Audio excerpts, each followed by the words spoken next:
तो आवाज़ आ रही है ऑनलाइन स्टूडेंट्स को? Yes, sir. Yes, sir. Okay, this is the name. It involves some sort of averaging. That is why mean है नाम के अंदर, और K का मतलब होता है कि क्लस्टर बताने होते हैं। तो हम देखेंगे कि कैसे क्लस्टर बगैर हम ये एल्गोरिथम हमारा जो है ना मसला हल करेगा। तो ये डेटा पॉइंट्स हैं आपके पास। तो पहले आप करते वही हैं जो हमने एक सजेशन लिया था कि कोई से भी 2 पॉइंट्स हम गेस कर लेते हैं, इनमें से चुन लें या खुद गेस कर लें, एक ही बात है, ठीक है। तो इन्होंने कहा कि लेट्स से ये 2 पॉइंट है। अब ये गेस हो गए ना। अब सारे पॉइंट्स का पहले वाले पॉइंट से डिस्टेंस कैलकुलेट करना है और सारे पॉइंट्स का दूसरे वाले पॉइंट से डिस्टेंस कैलकुलेट करना है, ठीक है। ये उस केस में हो रहा है जब किसी ने आपको बता दिया है कि कितने क्लस्टर हैं। मैं इस रेड और इस ब्लू वाले पॉइंट की जगह ना इस वाले पॉइंट को रेड कह देता और फर्ज करें इस वाले पॉइंट को ब्लू कह देता। तो अब हम देखेंगे कि कैसे मसला हल होगा। आपको ये क्लस्टर नजर आ रहा है, ये ऊपर एक अलहदा क्लस्टर है और नीचे एक अलहदा क्लस्टर है। अगर 2 में इनको डिवाइड करना है तो ये वाला एक ग्रुप ना लगता है ऊपर वाला, और ये नीचे वाला दूसरा ग्रुप लगता है। अगर 2 में डिवाइड करना है, 2 से ज्यादा में डिवाइड करना है, फिर पता नहीं क्या चीज क्लस्टर है। ये दोनों अलहदा से अकेले बैठे हुए हैं, इट लुक्स लाइक ये कोई सेपरेट है। ये फिर ये जो हैं ये वाले पॉइंट्स ये एक बना देते हैं ग्रुप। तो but we are not solving that problem right now. हम वो कर रहे हैं जिसमें आपको किसी ने आके क्लस्टर्स बता दिए। तो अब आपने सारे पॉइंट्स का डिस्टेंस कैलकुलेट किया इस रैंडम पॉइंट के साथ, रेड वाला, और सारे पॉइंट्स का डिस्टेंस कैलकुलेट किया एक और रैंडम पॉइंट से जो ब्लू वाला है। बाय चांस ये आ गया, हो सकता है मैं ब्लू वाला इधर गैस कर लेता, इधर गैस कर लेता, कहीं पे भी हो सकता था, इधर आ गया लेट। तो अब आप बता सकते हैं कि कौन से पॉइंट्स ब्लू वाले पॉइंट से करीब हैं और कौन से पॉइंट्स रेड वाले पॉइंट से करीब हैं। आप बता सकते हैं, बता लेंगे कैसे होता है? मतलब इस ब्लू वाले पॉइंट का इलाका कौन सा है और इस रेड वाले पॉइंट का इलाका कौन सा है, ये अब आपने प्रॉब्लम सॉल्व की है। नियरेस्ट नेबर में आपने यही किया था, आपने बनाया थी कि ब्लू वाले पॉइंट का इलाका कौन सा है और रेड वाले पॉइंट का इलाका कौन सा है। तो ये बेसिकली वही हुआ, इनके दरमियान एक लाइन बनाई, उसका परपेंडिकुलर बाइसेक्टर ड्रॉ किया, कुछ पॉइंट्स उस लाइन से नीचे थे वो ब्लू वाले के इलाके में है, कुछ पॉइंट्स उसके ऊपर हैं जो रेड वाले इलाके, ठीक है। तो क्लस्टरिंग ठीक तो नहीं हुई ना? अच्छा, तो अकॉर्डिंग टू दिस एल्गोरिथम, ये एल्गोरिथम ये कहता है कि आपने घबराना नहीं है और आपने ना इसकी एवरेज कैलकुलेट करनी है। ब्लू वालों की अलहदा कर लें और रेड वालों की अलहदा कर लें। तो आप एवरेजिंग करेंगे ना, ब्लू वालों की अलहदा कर लेंगे और रेड वालों की अलहदा कर देंगे, तो वो जो नए आपके पास, अगर मेरे पास 2D पॉइंट्स हैं और उनकी मैं एवरेज कैलकुलेट करता हूं, तो जो मेरे पास एवरेज पॉइंट आता है उसकी क्या डायमेंशन है, क्या होगी?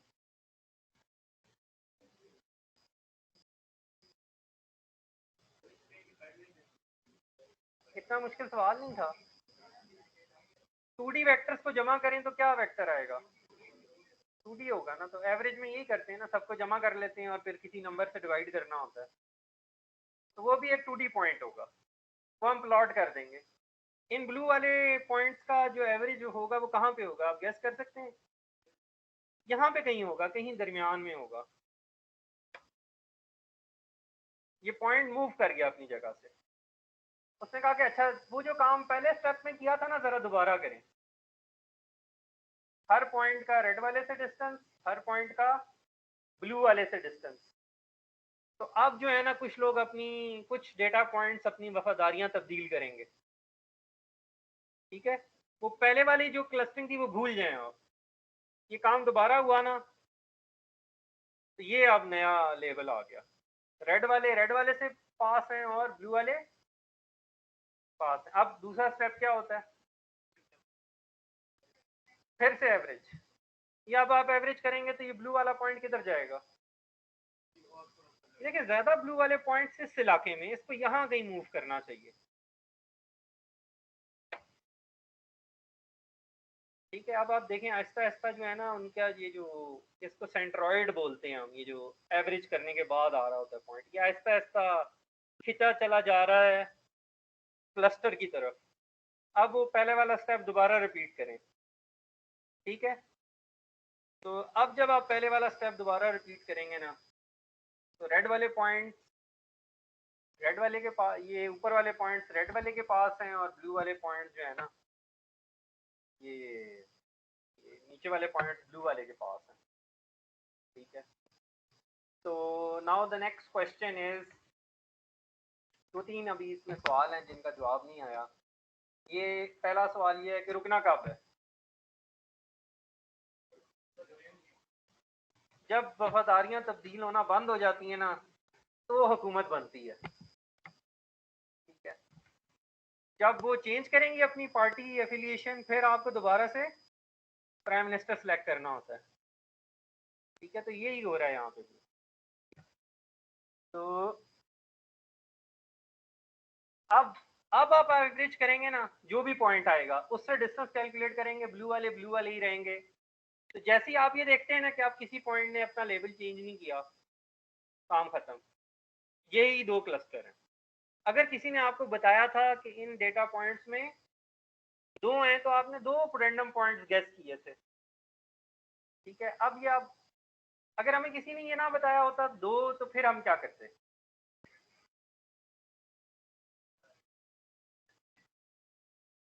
आप कोई से भी दो पॉइंट्स ले लेना। फर्ज करें, मैं अभी बना देता हूँ आपको यहाँ पे, अगर मैं बना सकता हुआ ना तो मैं बना दूंगा। ये है ना,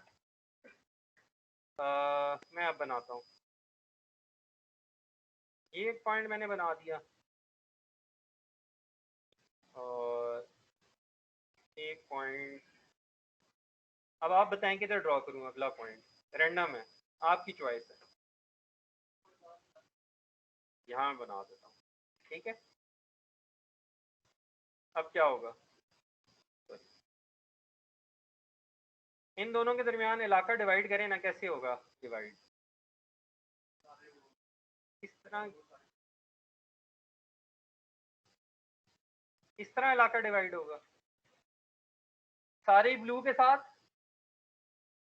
2/3 से ज्यादा मेजोरिटी मिल रही है ब्लू वाले को, और रेड वाले के साथ कुछ भी नहीं है। सेकंड स्टेप में क्या करना होता है, आपने एवरेज करेंगे ना, तो ये ब्लू वाला पॉइंट किधर जाएगा, अगर आपने एवरेज की, ये इधर चला जाएगा, इसके साथ तो कोई है ही नहीं, तो इसका एवरेज यही है। ये रेड वाला इधर ही है, ब्लू वाला इधर आ गया। अब जरा लाइन ड्रॉ करें इन दोनों के दरमियान,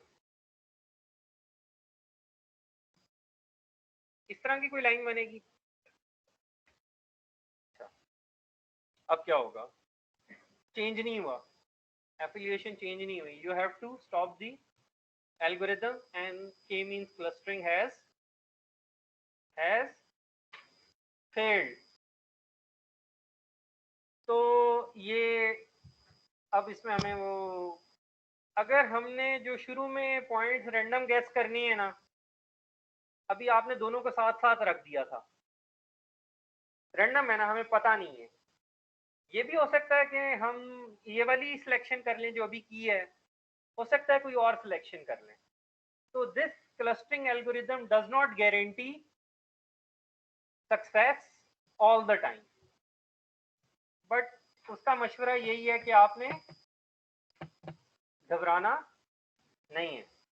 वो कहता है कि एक दफा करने से क्या होता है, जो काम मुश्किल होते हैं वो जिंदगी में बार बार करने पड़ते हैं, फिर होता है। कहते हैं दोबारा गैस करें। अब आप दोबारा गैस कर लें, कहीं और रखते हैं पॉइंट्स, ये रेड वाला मैंने यहाँ रख दिया। अब आप ब्लू वाला बताएं किधर रखूं,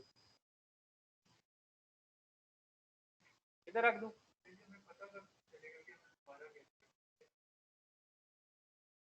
हम इस तरह करेंगे, जितना हमारे पास टाइम है ना, पेपर में क्या करते हैं हम, एक मुश्किल प्रॉब्लम होती है, जितना वक्त होता है वो इस्तेमाल कर देते हैं प्रॉब्लम सॉल्व करने में। एक दफ़ा किया, दोबारा किया, दोबारा किया, वक्त ख़त्म हो गया।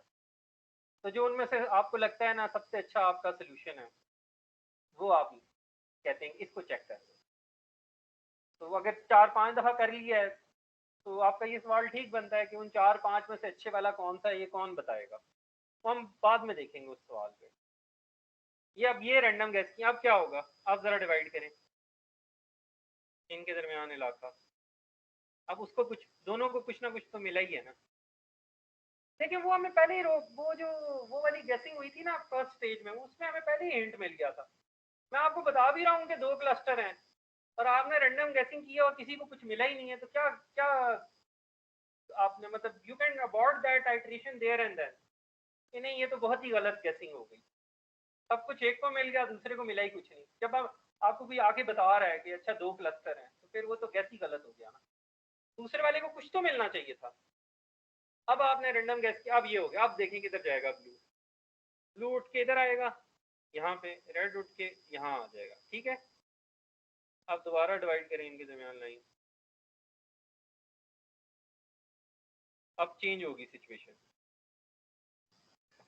ठीक है ना। ये ब्लू वाले के ज्यादातर पॉइंट्स ऊपर हैं, इसने यहाँ मूव करना है। रेड वाले के ज्यादातर पॉइंट्स नीचे ऐसे यहाँ मूव। एक दफा वो अपने ग्रुप के पास आ गए ना, तो वो फिर खींच लेगा उसको अपनी तरफ।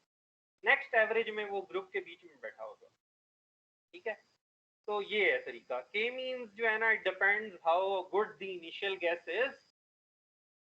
You don't know, you guess one time, you have the result. You guess another time, you have another result. You guess another time, you have another result.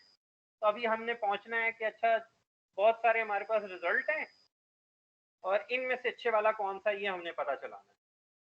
ठीक है, पर ये पूरा एल्गोरिथम ना आपने सॉल्व कर लिया। ये यहाँ पे ना कि सारे स्टेप्स लिखे हैं। तो आमतौर पे कहते हैं कि रैंडम पॉइंट्स ना गेस करें, इन्हीं में से किसी पॉइंट को सेंटर बनाओ। ठीक है, वो भी उसमें भी यही होगा, जरूरी नहीं है कि हर दफा ठीक ही जवाब आए। यहाँ पे भी हमने एग्जांपल आगे आएगी, ये देखें ना। 3 क्लस्टर हैं, किसी ने बता दिया 3 है, हमने 3 पॉइंट्स गेस किए, रिजल्ट आया हमारे पास। ये ऊपर वाला रिजल्ट भी आ सकता है और ये जो नीचे वाले 2 हैं ये भी आ सकते हैं। ऊपर वाला ठीक है, नीचे वाले 2 गलत हैं। ठीक है, तो अब जो हमारा अगला जो अगला हमारा, कुछ हमने हल कर लिया प्रॉब्लम को कि अगर हम 10 दफा करें, 20 दफा करें, 30 दफा करें, हो सकता है उनमें से एक सोल्यूशन बाकियों से थोड़ा बेहतर हो। अब हमारा गोल जो है ना वो ये है कि अब हमने ये टेस्ट डिज़ाइन करना है, कोई टेस्ट डिज़ाइन करना है जो हमें बताए कि ये वाला दूसरे वाले से बेहतर है। ठीक है, तो अगर हमारे पास टाइम था 10 दफ़ा करने का, तो 10 तो रैंक कर लेंगे, ये अच्छा, ये उससे अच्छा, ये सबसे अच्छा यूज़ कर लेंगे। गारंटी कोई भी नहीं है, there is no guarantee.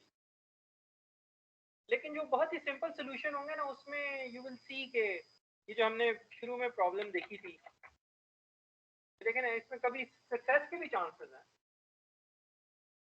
Guarantee नहीं है, बट हो सकता है कि अगर आप इसको 100 दफ़ा करें, इस प्रॉब्लम में 100 दफ़ा ट्राई करें, तो 90 टाइम्स वही पॉइंट्स एक ही ग्रुप में आए। तो ये आपको एक इंडिकेशन मिल रही है कि यही रिजल्ट होगा, क्योंकि मैं शुरू तो रैंडमली करता हूँ, पहुंचता मैं उसी जगह पे हूँ जहाँ, तो इसमें लग रहा है कि बस यही डेटा का यही स्ट्रक्चर है।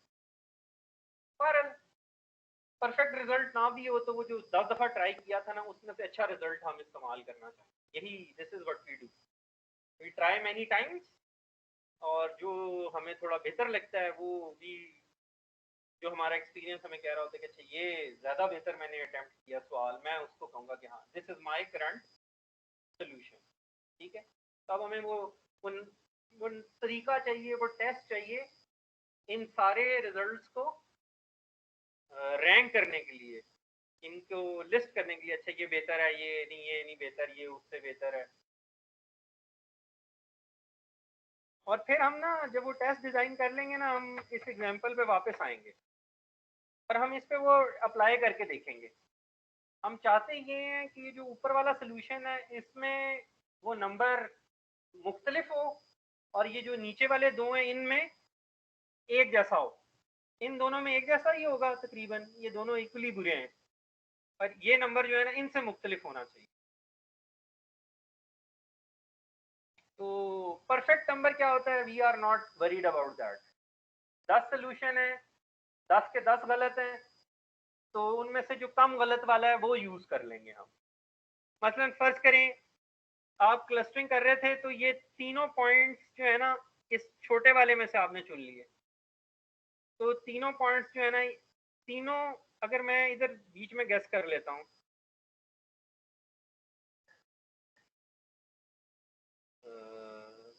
इधर गया क्रॉस।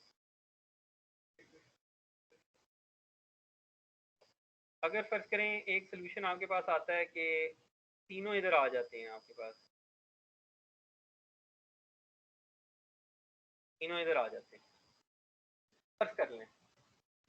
तो ये वाला, ये ऊपर वाले रेड और ब्लू पॉइंट को भूल जाएं, तो ये ऊपर वाला रिजल्ट बेहतर है, नीचे वाला बेहतर है। नीचे वाले ने तो फिर दो में डिवाइड कर ही लिया ना, तो हमें वो एक नंबर चाहिए जो अगर दोनों बुरे हैं तो दोनों में से कम बुरा कौन सा है वो हमें मिल जाए, तो हम वो यूज कर लेंगे।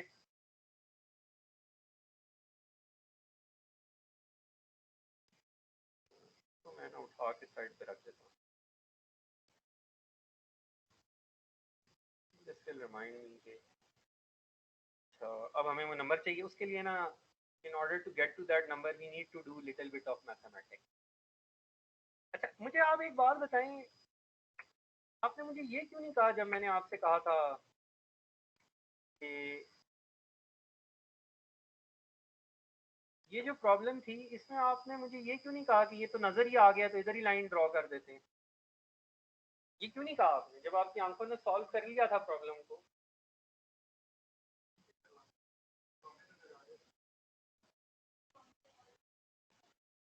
हाँ एक तो ये है कि मशीन से करवाना है, लेकिन मसला तो प्रॉब्लम हल करना था ना।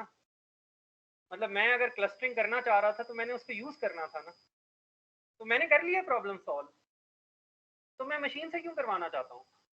मैं तो मसला हल करना चाहता था ना।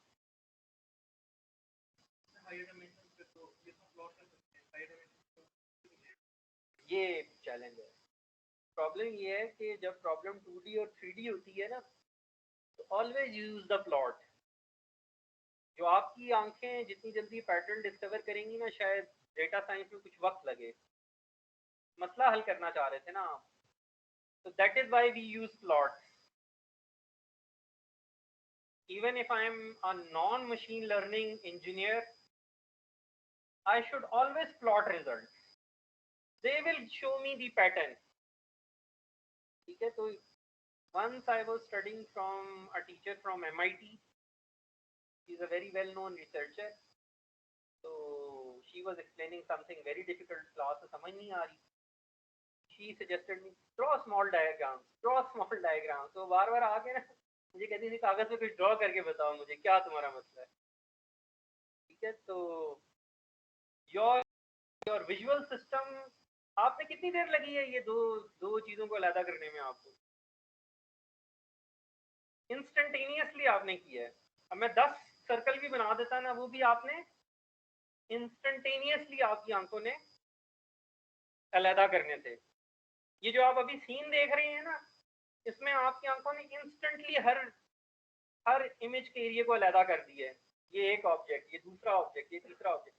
कभी ऐसा हुआ है आप उठे हैं और आपने आंखें खोली हैं और आप जो है ना कहेंगे अच्छा मुझे जरा 5 मिनट दें बूट करने के लिए अपना सिस्टम, मुझे नजर नहीं आ रहा जमीन किधर है?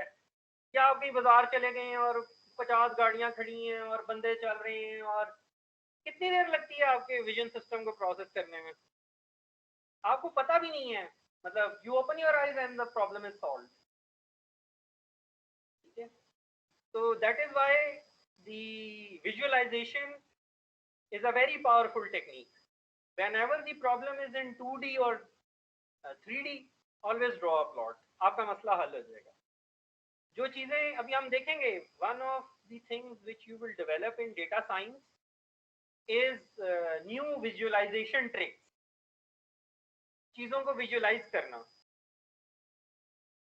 अगर हम चीज़ों को ड्रॉ करने में कामयाब हो जाएंगे ना, तो हमारा प्रॉब्लम हल हो जाएगा।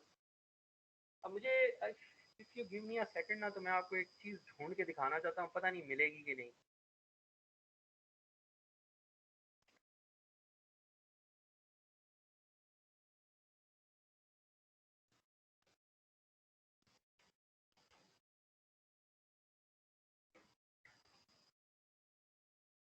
This is not related to gaming, this is just a general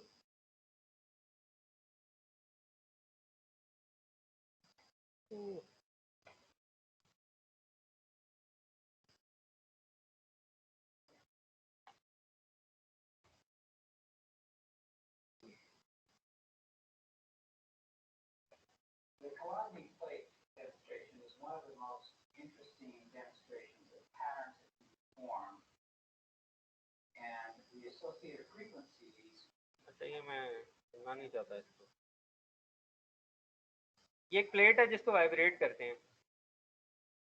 तो अगर किसी को फ्रीक्वेंसी समझ नहीं आती थी ना, देखी तो नहीं जा सकती सिग्नल की फ्रीक्वेंसी, उस फ्रीक्वेंसी से ना आप किसी भी प्लेट को वाइब्रेट करवाएं, मतलब वो फ्रीक्वेंसी जनरेट करें और किसी प्लेट के साथ ना मोटर लगा के उसको हिलाएं, तो अब आप देखेंगे कि हर फ्रीक्वेंसी डिफरेंट शेप बनाएगी।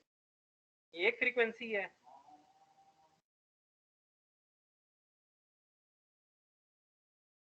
ये कोई फ्रीक्वेंसी चेंज कर दी उसने, कोई और पैटर्न हो गया। ये वो ना ऊपर से रेत फेंकता है या नमक फेंकता है और फिर वाइब्रेट करता है प्लेट को, तो हर फ्रीक्वेंसी एक शक्ल बनाती है। अब ये चेंज करता जा रहा है ना, तो डिफरेंट पैटर्न बनते जा रहा है। This is something in physics, और आई डोंट नो किस, ये प्लेट का नाम याद रख लें आप, क्या लिखा है ये। हाँ, तो I don't know if he was a artist or if he was a researcher, I don't know, but people use this plate. तो ऑडियो को विजुअलाइज करना है तो कैसे करें? Sir, physicist. Sir, he was a physicist. अच्छा, physicist है। मतलब you see the ideas which your visual sense cannot comprehend, आवाज की फ्रीक्वेंसी, जरा सी फ्रीक्वेंसी चेंज करें, पैटर्न डिफरेंट बन जाए ना, तो आंखें पता चला लेती हैं। ये चीज़ उससे मुख्तलिफ है। अगर मैं थोड़ी सी शायद फ्रीक्वेंसी चेंज करूँ ना, तो शायद आपके कान ना बता सकें आपको कि मैंने फ्रीक्वेंसी को डबल कर दिया है। बहुत फ़र्क हो ना फ्रीक्वेंसीज में, तो फिर आपके शायद कान बताने में कामयाब हो जाते हैं कि ये एक तरह का सिग्नल है और ये दूसरी तरह का है। बट वो जो प्लेट है ना, वो आपकी आंखें आपको जल्दी बता रही हैं, ये फ्रीक्वेंसी और है, वो दूसरी और है। इसी this is one of the most मतलब active area of research, how to come up with new visualisation tricks. तस्वीर कैसे बनाई जाए मसले की, क्योंकि तस्वीर बनेगी तो मसला हल होने के चांसेस ज़्यादा हैं। ये आप देखिएगा, these are, we will also see when you will study deep neural networks और other machine learning algorithms, वो इतना बड़ा बॉक्स होता है, हमें समझ नहीं आ रही होती क्या हो रहा है अंदर, तो हम जो है ना उसको स्लाइस कर करके ना, जिसमें डबरोटी को काटते नहीं है, उसको काट के बीच में से देखते हैं कि अच्छा इधर क्या बना, इधर क्या बना, इधर क्या हो रहा है। And this is a very active area of research कि किसी तरह हम बता पाएँ, कोई तस्वीर बने।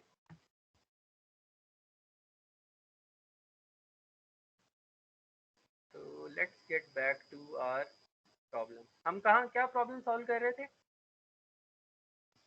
तो मैं आपसे ये पूछ रहा था कि आपने, आपकी आंखों ने प्रॉब्लम सॉल्व कर ली थी, तो you should have stopped, which we will always do, we will always try to solve the problem in 2D और 3D, हमारी ये ख्वाहिश है। लेकिन अभी कुछ प्रॉब्लम्स जिनको हम विजुअलाइज नहीं कर पाते, उनको भी तो हमने सॉल्व करना है। तो हम एक ऐसी स्ट्रेटजी बनाना चाह रहे हैं जो 2D पे भी अप्लाई हो, 3D पे भी हो और हायर डायमेंशन पे भी। तो ज़रूरी नहीं है कि हमेशा 2 फीचर होंगे और 3 होंगे। फॉर एग्जांपल मैं कार वाली एग्जांपल दूं तो कार में कितने पार्ट्स होते हैं, मतलब I don't know, thousands of parts. अगर मैं चेक कर सकूं हर पार्ट को कि अच्छा ये ठीक है, ये ठीक है, ये ठीक है, तो कितनी लंबी लिस्ट है फीचर्स की हर गाड़ी के। वो 2D तो नहीं है, वो 3D भी नहीं है, वो पता नहीं बहुत है। तो I want to apply this solution on higher dimensional feature spaces as well. That is why first I plotted it in 2D. First we simplified the problem so that we can plot. Once we can plot, we can use our eyes to figure out what is going on. Now we will try to solve the same problem mathematical. उसके ये जो हमने 2 steps लिखे हैं ना, step 1 2, distance calculate करें, average करें, distance calculate करें, average करें, उसको हम लिखेंगे in equations. And we will see and we know that it will work in higher dimensional space as well. अब हमने उनकी इक्वेशनें लिखनी है, तो वो मैं आपको मैथ दिखा देता हूँ जल्दी से। ये एल्गोरिथम कहता है कि आप मुझे के बता दें, के अभी तक ये मांग रहा है हमसे, इसने हमें छोड़ा नहीं है कि के भी ये बताएगा। और फिर हमारे पास कुछ डेटा होता है, ये जो एक्स है ना, ये वेक्टर है, तो हमारे पास m डेटा पॉइंट्स है। हमें नहीं पता कि m में से कितने पॉइंट क्लस्टर 1 को बिलोंग करते हैं, m में से कितने पॉइंट्स क्लस्टर 2 को बिलोंग करते हैं, और m में से कितने पॉइंट्स क्लस्टर kth क्लस्टर को बिलोंग करते हैं, हमें नहीं पता। तो हमने जो है ना वो बताना है। और अब ये हमारा पॉइंट जो है ना, वो ये नोटेशन आपने देखी हुई है, ये जो r की पावर n होता है, इसका क्या मतलब होता है? r का क्या मतलब होता है? हाँ ठीक है, तो हमने तो गिनती की थी ना कि अच्छा इसमें कोई इतने वर्ड्स हैं और इतने वर्ड्स हैं, तो गिनती तो रियल नंबर थे ना, उसमें कोई इमेजिनरी तो चीज़ थी नहीं। I don't think so. I have seen in machine learning people using imaginary numbers. तो हम x, तो इस वजह से we are using r। और n का क्या मतलब है? डायमेंशन। यहाँ पे डायमेंशन का क्या मतलब है? यहाँ पे डायमेंशन का मतलब फीचर, जितने आपने फीचर बनाए वो n। m क्या चीज है?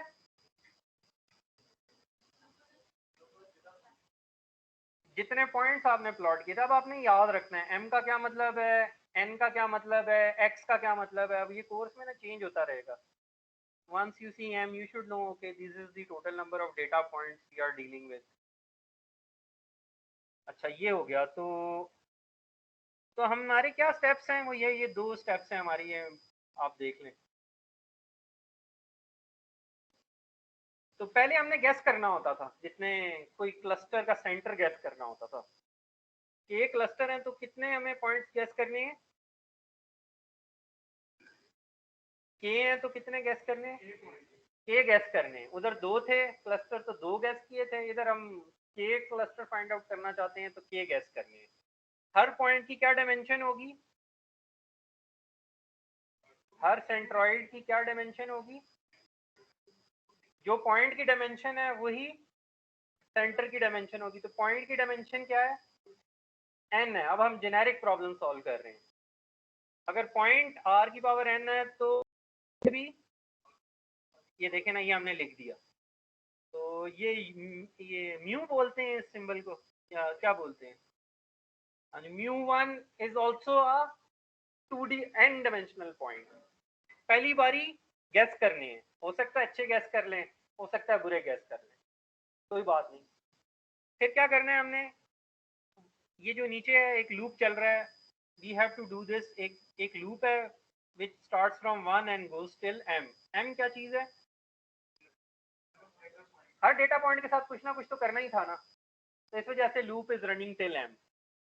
तो ये जो पहला लूप है ना, वो ये चेक कर रहा है, हर पॉइंट का डिस्टेंस कैलकुलेट करता है सारे सेंट्रॉइड से, ठीक है। और जिससे डिस्टेंस सबसे कम आता है वो वैल्यू सेव कर लेता है। पहला पॉइंट 10वें क्लस्टर से सबसे कम डिस्टेंस था, तो c of 1 will be 10। c of 2 दूसरे पॉइंट के बारे में बात हो रही है, लेट्स से उसका 5वें क्लस्टर से डिस्टेंस सबसे कम था, तो c ऑफ 2 विल बी 5, ठीक है। तो x of 1 x of 2, x of 3, x of 4, ये क्या चीजें हैं? ये डेटा पॉइंट्स हैं आपका। x ऑफ 1 पहला पॉइंट, x ऑफ 2, x की पावर 2 दूसरा पॉइंट, x की पावर 3 तीसरा पॉइंट, x की पावर m mth पॉइंट। और फिर ये जो c ऑफ 1 क्या है? पहले पॉइंट का तमाम सेंट्रॉइड्स में से वो कौन सा सेंट्रॉइड है जिससे डिस्टेंस सबसे कम है? अगर पहले का 5 में से कम है तो c ऑफ 1 विल बी 5, दूसरे का 10 में से कम है तो c की पावर, ये c पावर 2 विल बी 10। ये हमने लिख लिए। ये जो हम तस्वीर में कर रहे थे ना काम, उसको हमने बस ये इक्वेशन की फॉर्म में लिखना शुरू कर दिया। उधर जो हम रंग भरते थे ना पॉइंट्स में, वो ये होता था c ऑफ 1 का क्या है। अगर c ऑफ 1 भी 5 है और c की पावर 2 भी 5 है तो दोनों का एक ही रंग है, राइट। तो ये फैसला हो गया। पहले हमने हर पॉइंट का हर इससे डिस्टेंस लिया और कहा कि ये इससे करीब है, ये इससे करीब है, ये फैसला हो गया। उसके बाद क्या करते थे? एवरेज करते थे ना। तो कितनी कितनी मरतबा आपको एवरेज करनी पड़ती थी?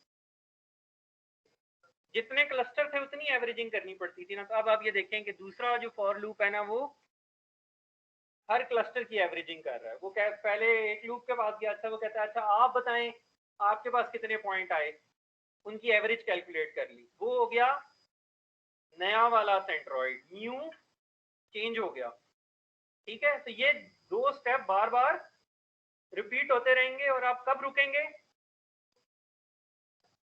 जब ये सी बदलना बंद हो जाए या म्यू बदलना बंद हो जाए। एक ही बात है ना, अगर सी नहीं बदलेंगे, पॉइंट्स के लेबल नहीं बदलेंगे तो सेंट्रॉइड नहीं बदलेगा, ठीक है। तो इन दोनों में से जब एक चीज बदल चेंज होना बंद, एक ये वेरिएबल आपने सेव किया हुआ, वेरिएबल की वैल्यू पिछली आइट्रेशन में जो थी इस आइट्रेशन में भी अगर वही रही तो यू स्टॉप दी कोड जो भी आपने लिखा हुआ है। तो ये टोटल एल्गोरिथम है। ये जो हमने सारी जो इतनी 1.5 घंटा डिस्कशन किया ना, वो जो सारे हमने हेउरिस्टिक्स अप्लाई किए। तो दीज आर दी, कितने फॉर लूप चाहिए आपको ये प्रॉब्लम सॉल्व करने के लिए? कितने? दो तो यहाँ नजर आ रहे हैं ना। ये जो एक लाइन लिखी हुई है पहले के बाद, इसके लिए भी शायद एक लूप है। एक पॉइंट का सारों से डिस्टेंस, ठीक है, वो एक नेस्टेड लूप है, उसके अंदर भी एक लूप है। वो यहाँ पे सिंपलिसिटी के लिए मैंने ड्रॉ नहीं किया। जब एक पॉइंट आया तो आपने उसका सारे म्यू से डिस्टेंस किया ना, वो एक फॉर लूप छुपा हुआ है इधर, ठीक है। तो सिंपल टू फॉर लूप। अब एक्स की डायमेंशन जो मर्जी हो, के जो मर्जी हो, अगर आपने ये फंक्शन लिख लिया है ना जेनेरिक, तो डेटा चेंज हो जाए, डेटा की डायमेंशन बदल जाए, क्लस्टर बदल जाएं, यही फंक्शन जो आपने लिखा है, it will give you a solution, ठीक है। तो ये हमारी पहली स्टेज थी। वो जो तस्वीर में हम सारा कर रहे थे ना, वो हमने यहाँ पे कर लिया है, कंप्यूटर से करवाया है। अब जो नेक्स्ट स्टेज है ना हमारी, वो ये है कि ये काम एक दफा करना, किया, अगली दफा किया, अगली दफा किया और वक्त खत्म हो गया। तो 3 रिजल्ट आ गए आपके पास। तो हम इन तीनों में से अच्छे वाला चुनना चाहते हैं। उसके लिए हमें कोई मैट्रिक डिजाइन, कोई टेस्ट डिजाइन करना है। अच्छा, ये जो है ना, ये थोड़ी सी मुश्किल सी एक इक्वेशन है, जरा इसको समझने की कोशिश करें। It will take some time.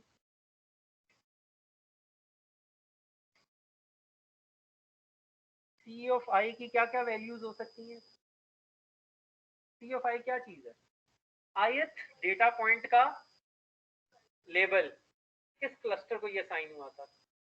P of I की वैल्यूज कौन कौन सी हो सकती हैं? 1 से लेकर के तक, के ही है ना। अच्छा, म्यू ऑफ के सेंट्रॉइड है। हर स्टेप, हर आइट्रेशन जब खत्म होती है तो आपके पास के सेंट्रॉइड ही होगा। शुरू में गेस किए थे, बाद में अपडेट हो जाते हैं। और ये म्यू ऑफ सी ऑफ आई जो है ना, अगर एक्स ऑफ आई का 5वें क्लस्टर से डिस्टेंस सबसे कम है तो सी ऑफ आई विल बी 5। तो पहले वाले पॉइंट को फिफ्थ, पहले वाले पॉइंट का 5th म्यू से डिस्टेंस सबसे कम है। ये ऐसे ही हमने, we are just writing it in a fancy manner, nothing new is happening. वो जो हम हो वही रहा है, बस हम उसको लिख रहे हैं फॉर्मली। तो अगर आपको ये फॉर्मली चीज़ें लिखी हुई नज़र आए, यू शुडंट बी इंटिमिडेटेड कि अच्छा ये तो बहुत ही कुछ मुश्किल लिख दिया है। वो आमतौर पे हमारा तरीका है कि काम हम आसान करते हैं, फिर हमें फॉर्मली लिखना पड़ता है रिसर्च पेपर में उसको थोड़ा मुश्किल बनाने के लिए, ताकि जो पढ़ने वाला है ना उसको लगे कि हमने कुछ मुश्किल किया है, ताकि वो उसको वैल्यू करे। जो चीज़ आसान लगे ना उसकी वैल्यू थोड़ी कम होती है। I don't know why, this is human psychology. जो चीज़ आसानी से आपको समझ में आ जाएगी ना, आप कहेंगे ये क्या चीज़ है। अभी आप ये कोर्स पढ़ रहे हैं ना, तो जब आप ये कोर्स पढ़ लेंगे ना, तो फिर आपको कोई आकर बताया करेगा कि अच्छा ये के मीन होता है, तो आप उसको वैल्यू नहीं करेंगे, आप कहेंगे ये तो मुझे पता है। It doesn't change the importance of that algorithm. You knowing that thing will somehow reduce its value in your brain. आप कहेंगे अच्छा वो वाला एल्गोरिदम जिसका मुझे नाम आता है ना, मुझे पता नहीं है वो कैसे काम करता है, वो बहुत इंपॉर्टेंट कोई चीज़ है। ये जो मुझे आता है ना, ये इतना इंपॉर्टेंट नहीं है। You will feel this. मैं आपसे लिंक भी शेयर करूंगा यूट्यूब वीडियो का, जिसमें आई हर्ड दिस थिंग, एक MIT प्रोफेसर बता रहे हैं कि ये मैं आपको बताने जा रहा हूँ चीज़ें, अभी आप मेरी इज्जत करते हैं, जब मैं बता दूंगा ना तो मेरी उतनी इज्जत नहीं करेंगे आप।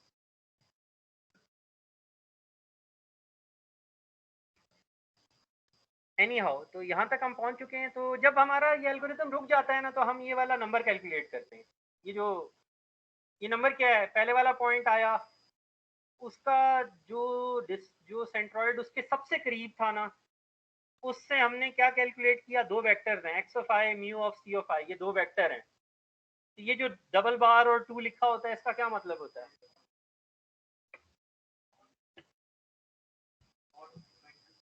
नहीं, ये सारे मुख्तलिफ लफ्ज हैं जो आप बोल रहे हैं। मॉड एक और चीज़ होती है, एक हो गया मैग्नीट्यूड, एक हो गया मैग्नीट्यूड का स्क्वायर।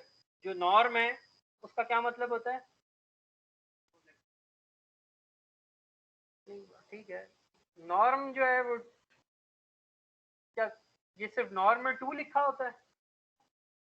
2 नॉर्म का क्या मतलब है? हाँ, ये जो हमारा डिस्टेंस वाला फार्मूला होता है ना, पहले वाले पॉइंट, पहले इंडेक्स का डिफरेंस लिया स्क्वायर, प्लस दूसरे का डिस्टेंस लिया स्क्वायर, तीसरे का डिस्टेंस लिया स्क्वायर, फिर सबका अंडर रूट। तो ये जो 2 लिखा होता है ना, ये 1/√, करके पावर 1/2 पावर लेनी होती है। यहाँ पे 3 लिखा होता है अगर, तो आप वो डिस्टेंस लेके ना क्यूब रूट कैलकुलेट करते हैं। ये बस उसको लिखने का तरीका। बेसिकली हम ये कह रहे हैं कि डिस्टेंस कैलकुलेट कर लिया, ये मुश्किल लिख दिया ना हमने उसको, कि हमने डिस्टेंस कैलकुलेट करना है। तो वही जो स्क्वायर रूट वाला फार्मूला है ना, यूक्लिडियन डिस्टेंस वाला, ये वो होगा। तो m पॉइंट से m का ये हमने कैलकुलेट कर लिया और ये m से डिवाइड कर लिया, तो आपके पास एक नंबर आ जाएगा। आपका एल्गोरिथम रुक चुका है, और उस रुकने के बाद जो आपके पास म्यू भी रुक चुके हैं।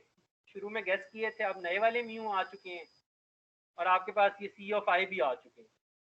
तो ये वाली इक्वेशन आप कैलकुलेट कर सकते हैं। उसके बाद कैलकुलेट करने के बाद ये एक नंबर है, दिस इज अ स्केलर। तो ये जो j है ना, दिस इज अ, ये आपको क्या रिटर्न करता है? Single number. इसको सिंगल नंबर कैलकुलेट करने के लिए ना, आपको ये जो ब्रैकेट में चीजें लिखी होती है ना, ये बतानी होती है। यही तो हम तलाश कर रहे थे ना, नए सेंट्रॉइड पता चले, और उन सेंट्रॉइड के बेस पे पॉइंट्स की एसोसिएशन पता चले। पहले वाले पॉइंट का कौन सा सेंट्रॉइड है, दूसरे वाले का कौन सा है, तीसरे वाले का है, और ये जो म्यू है ये उन सारे पॉइंट्स की एवरेज है। यही आप के मीन से चाहते थे ना। तो के मीन्स ने आपको ये सी भी बता दिए और म्यू भी बता दिए, और उसको इस्तेमाल करके आपने इस समेशन का नंबर भी कैलकुलेट कर लिया। ठीक है,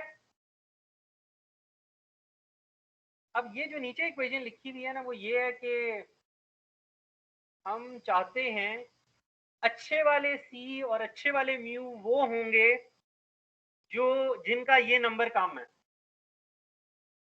ये भी हम देखते हैं कि कैसे होता है वो। बट ये जो नीचे मैथ लिखी हुई है ना, ऐसे वाले म्यू और ऐसे वाले सी बताए जाएं जिससे जो फंक्शन जे है वो मिनिमम हो जाए।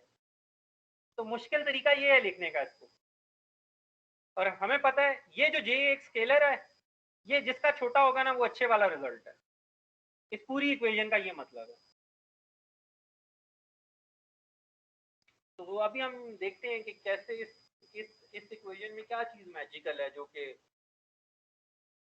बुरे वाले सोल्यूशन के लिए जो है ना ये नंबर बड़ा होगा और अच्छे वाले के लिए छोटा होगा। अभी हम देखते हैं। बट अगर हमने 10 दफ़ा रन किया था ये एल्गोरिथम तो मेरे पास 10 नंबर हैं, तो मैं उनमें से कौन से वाला सोल्यूशन सिलेक्ट करूंगा जिसका ये नंबर सबसे कम है। अब हमने बस ये देखना है कि ये अच्छे वालों का नंबर कम होता है और बुरे वालों का नंबर बड़ा होता है, ये हमने देखना।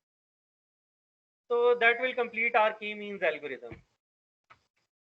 ये देखें, ये एक वन डायमेंशनल एग्जांपल है, 2 क्लस्टर हैं इसमें, हमें किसी ने बता दिया है। तो पहला जो सवाल आता है ना वो ये आता है कि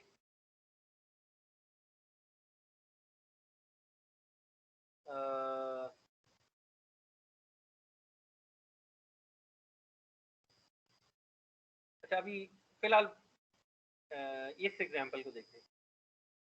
एक ही क्लस्टर है, 2 पॉइंट्स हैं और एक ही क्लस्टर है उनका। इससे सिंपल प्रॉब्लम नहीं हो सकती। इससे सिंपल ये है कि 2 पॉइंट्स हैं और 2 क्लस्टर हैं। 2 पॉइंट्स और 3 क्लस्टर हो सकते हैं? नहीं हो सकते। तो मतलब उससे सादा प्रॉब्लम नहीं हो सकती। तो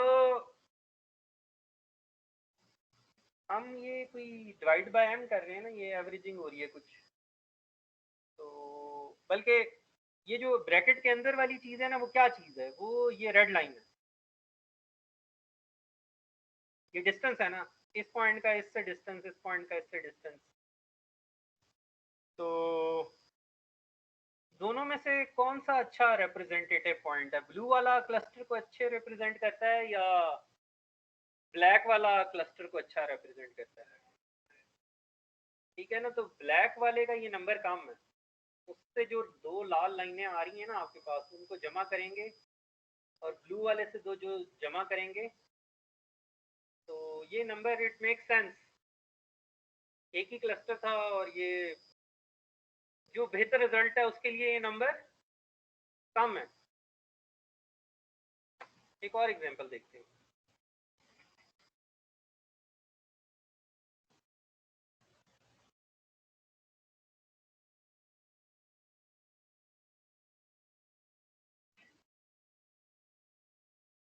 मुझे जरा एक ड्रॉ करनी पड़ेगी।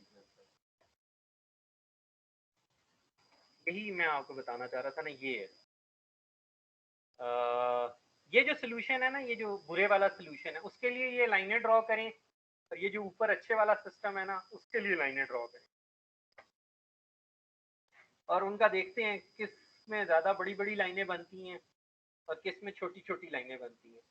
छोटी छोटी लाइनों का मतलब है छोटे छोटे डिस्टेंस, और जो छोटे छोटे उनका एवरेज भी करेंगे तो छोटा ही होगा, बड़े वालों का एवरेज करेंगे तो बड़ा ही होगा। आप ज़रा ड्रॉ करने की कोशिश करें कि मैं भी कर रहा हूँ। एक लाइन बना दी मैंने, ये दूसरी लाइन बना दी, ये मैंने तीसरी लाइन बना दी। इसी तरह इस क्लस्टर में लाइन बना दूंगा, ये एक लाइन हो गई,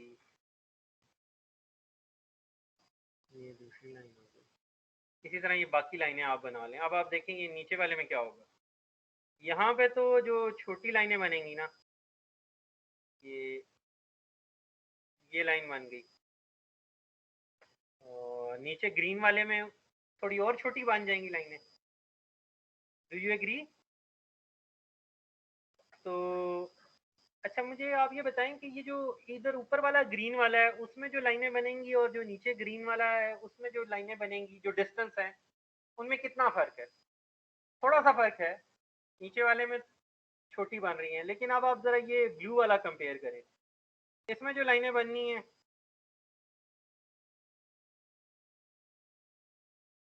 ये देखें, अब ब्लू वाले से ज़रा कंपेयर करें, इसकी लाइनें बड़ी बड़ी बन रही हैं ना, तो क्लस्टर में चीज़ें फैली नहीं है। तो ये नंबर अगर आप कैलकुलेट करेंगे, ये जो मैंने आपको भी दिखाया था, इन दोनों में से किसका छोटा नंबर होगा और किसका बड़ा होगा?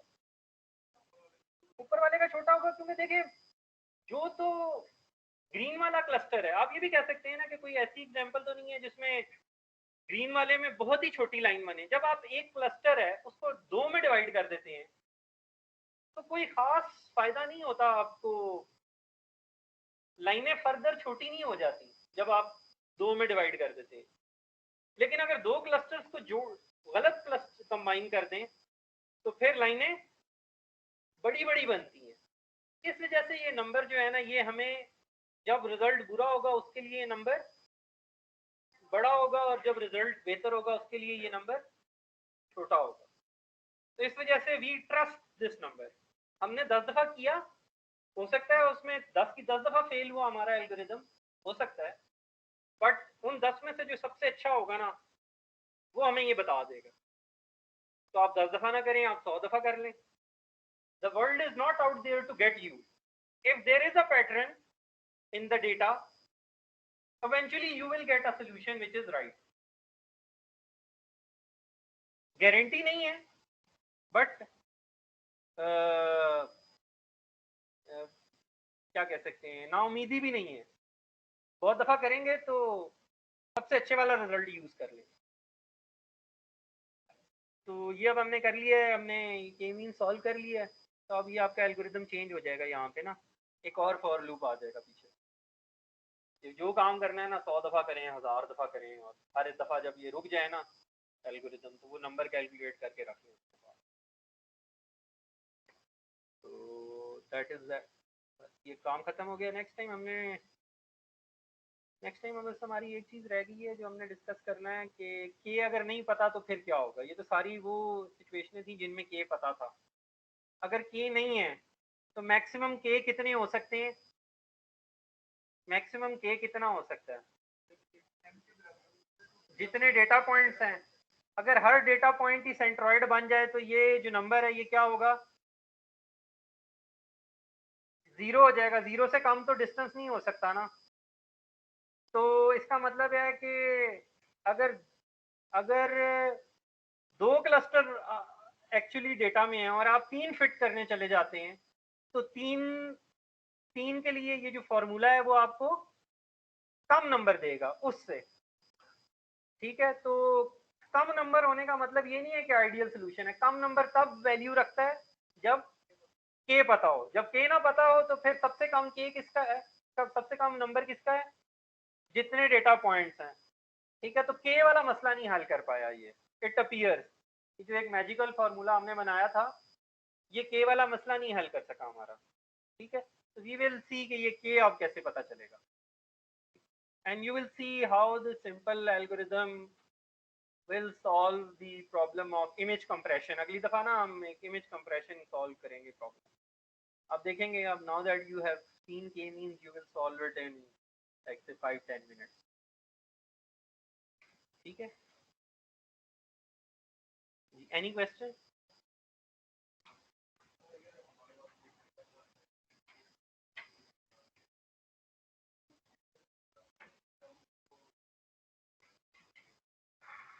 अच्छा, द क्वेश्चन इज कि आपने कुछ ऐसी क्लस्टरिंग, आपका डेटा सेट ऐसा है कि आधे पॉइंट्स आपके घर में हैं, कुछ पॉइंट्स आपके नेबर के घर में हैं और एक पॉइंट ना दीवार के ऊपर बैठा हुआ है। ठीक है, तो फिर क्या करेंगे, तो फिर जिसकी ताकत होगी ना वो ले लेगा जो दीवार पे चीज पड़ी है। That is life. अगर कॉइन खड़ा हो जाए सीधा, मैंने टॉस किया और कॉइन ही खड़ा हो जाए तो क्या करूंगा मैं, इसके चांसेस कम है।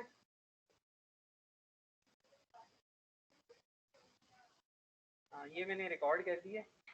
अब बाकी रिकॉर्डिंग सुने ना, ये भी सुने, और वो ऑनलाइन लेक्चर है ना वो भी ज़रा सुने अगर सुनना चाहते हैं। मतलब आई एम नॉट सेइंग कि सुने ही सुने। तो one thing you will need to learn now is,